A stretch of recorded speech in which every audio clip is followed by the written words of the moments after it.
Sometimes we come across YouTube videos claiming that the Islamic Kaaba in Mecca used to be a Hindu temple and so on. Obviously, we all see the similarities of Hindu worship around Kaaba, the way they dress, and how they circumambulate Kaaba, shave off their hair, sacrifice animals. They all remind one of Hinduism. They even worship the black stone just like the Hindus do in Kamakya Devi temple even today. What they do is doubtlessly pagan. So does it mean that Hinduism spread all the way to Arabia from India? What if Hinduism itself a foreign religion to India? Well, Hinduism in a way is the outcome of a fallen entity mingling with the human being, just like in the days prior to the great flood of Noah.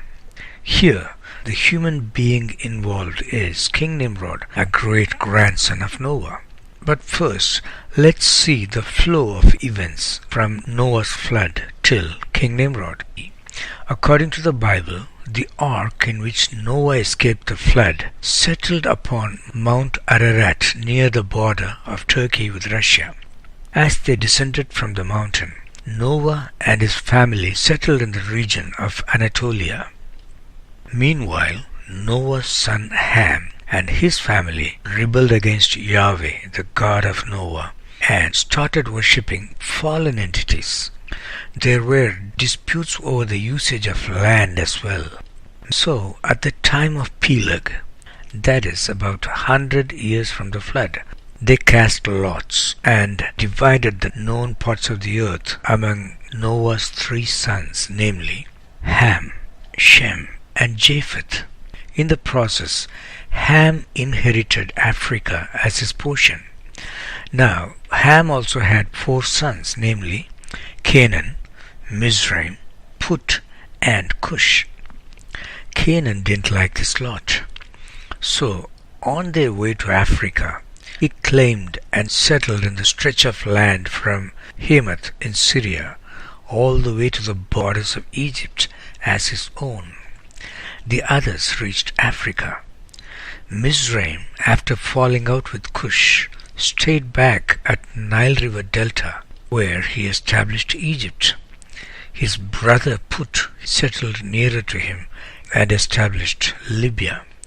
Now Cush, along with Ham, moved on up the Nile River until he reached the tablelands of Atbara, and he established Axum there. Then he ventured out to Sumer, where he established a city named Kish. He was extremely popular that even the Caspian Sea got its name from Cush. To him was born a son named Nimrod. When he grew up, he built many cities in Sumer, and then he moved on to Nineveh, which is today's Mosul. Interestingly, one of Nimrod's palaces has been excavated by archaeologists, and he is known as Shiva in India. Well, at this point, the water nymph goddess Inanna, who is Kali, appeared in Dilmun, sent by Enki, who is Lucifer. She influenced King Nimrod, who is Shiva, and killed him in a ritual sacrifice. Then she started ruling in his stead as Queen Semiramis. Semiramis had a son named Tammuz, who is known as Murugan or Kartik in India. Again, Indian accounts tell us that Shiva and Vishnu used to fight each other. That gives away that Vishnu was a contemporary of Shiva, and he was also from Assyria. So the chief deities of the main branches of Hinduism, namely Shaivism, Shaktiism, Vaishnavism, were all from ancient Assyria. Now, you may wonder as to what this Smartism is that you see on the screen. Well, that is based on another aquatic being named Ganapati that showed up from water on a later stage in Hinduism. Ganas are a group of spiritual beings that Shiva used to communicate with. Ganapati is the head of them all. Ganapati is such a terror. Hindus fear offending him and do everything in their might to please him. Now let's get back to our main story. When the descendants of Kush expanded their rule into Iran and India, they brought their gods with them. Ram was one of the first kings and the popular one to establish Ayodhya.